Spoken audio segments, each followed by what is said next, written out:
Hey guys, look! It's Curtain Call in 2023. I could have more prerequisites for the series, but that's just the way I am. Emilgod has created a cheap and satisfying saboteur. With this build, you can use explosive arrow mines to lose yourself in a world of detonation. My name is Eben, and this is Build of the Week. Feeling dusty? Shake that off because it's time for Curtain Call. This is a unique helmet that hasn't seen much use since way back, but Emilgod doesn't give a fuck and made it work anyway. Typically, we can only throw one mine at a time. This helm allows us to lob one extra mine if we manage to stack 800 dexterity, and another if we stack 800 intelligence. If we can manage to hit those staggering numbers, this equates to something like a 200% damage boost from the additional mines. Emilgod has gathered these silly attribute numbers largely on his gear, aiming for high-tier rolls of int and dex on all rare items. He's also using uniques like Astromentis and picking up attributes on the tree where possible. Of course, with such huge attributes, there are other fun combos that really make the build sing. For the moment, just know that it all begins with that helmet. You can assuage your guilty conscience of being just another attribute stacker by knowing we've got some smart uses for those big numbers. Poised Prism is a quiver that provides elemental damage based on our dex, strength, and int. Just by itself, it's dealing hundreds in flat damage thanks to our setup. But we don't stop there. Emil is also using Widow Hail, an unusual bow that does nothing except increase the bonuses on our quiver, by almost 250% in this case. We're getting over 2,000 flat elemental damage from this combo. All we have to do now is grab damage increases on the tree in the form of mine damage, bow damage, and crit. It's worth pointing out Emilgod's nifty use of Thread of Hope. This jewel lets you allocate passives in a ring without having to path to them. And from this spot, we can efficiently grab good stuff like 2 extra projectiles and damage. So, why are we using Explosive Arrow?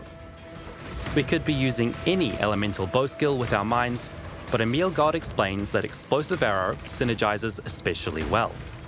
It has a stat that makes the exploding arrow consume all subsequent arrows stuck in the target, boosting explosion damage for each one. We can detonate a pile of mines on a boss to immediately hit the maximum amount of explosive arrow stacks for 120% more damage. And of course, Explosive Arrow has a solid area of effect, good for clearing up and cleaning out. My closet has a few skeletons and this build has Skitterbots. Useful for any saboteur, these little minions run around like toy soldiers detonating mines for us.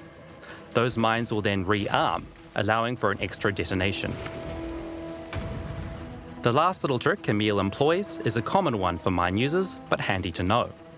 If you bind your detonate button to left click, your mines will trigger as you simply walk around, saving you an extra button press. With all the experience we're raking in with this build, we wouldn't want to just lose it to some stupid monster. Remember our Poised Prism? It has a bunch of resists, which are then doubled by our bow. These two items alone provide around 60% to all elemental resists, which leaves space on our gear to focus on other mods such as attributes and life. Emilgod is also using Cyclopean Coil, a belt that not only grants nice multiplicative bonuses to our attributes, but also some all-important ailment prevention. Lastly, Emil explains that Saboteur, our chosen ascendancy, is an excellent defensive option. We've picked up nodes that blind enemies, hinder enemies, provide regeneration, and give us the remaining ailment immunities we need. Otherwise, on the tree we're aiming for life, ES, spell suppression, and evasion. And at the risk of sounding like a mockingbird here, our attribute stacking helps once again, with our large dexterity stat inherently boosting our evasion. I gotta say, I stand for Emilgod. He's been pumping out new build concepts regularly on his YouTube channel, linked in the description, and all of them are intriguing and digestible. When I'm gone from your screen, be sure to check it out. If you'd like to look like the real Slim Shady, here's the microtransactions we used in this episode. See you next time.